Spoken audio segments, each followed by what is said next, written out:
ایک صاحب بڑا اہم سوال پوچھتے ہیں کہ ان کے والد صاحب کا انتقال ہو گیا اور وہ چلتا ہوا کاروبار اور پراپرٹی چھوڑ گئے. میرے بھائیوں میں سے ایک بھائی کہتا ہے کہ اس کاروبار کو میں سنبھال لیتا ہوں اور ان کے قرضے بھی اتار دوں گا.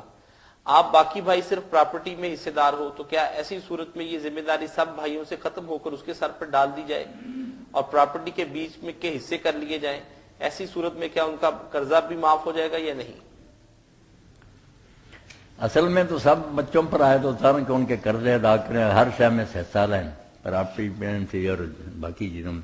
مگر اگر وہ اپنی خوشی سے دستبردار ہو جائیں، آپس میں کوئی صلح ہو جائے تو کوئی بات نہیں. ایک بچہ قرضے اپنے ذمہ لے لا اور کاروبار سنبھالتا اور یہ سب بھی خوش ہو کر یہ مان لیتے ہیں تو ٹھیک ہے. جو تقسیم کرنا چاہے وہ کر لیں، باقی اگر وہ لیتا دے دیں اس کو. آئندہ حالات میں وہ آدمی قرضہ نہیں ادا کرتا تو یہ بری ذمہ ہے. یہ بڑی ذمہ، پھر وہی مجرم اگر جس نے یہ ذمہ لیا تھا نہیں ادا کیا.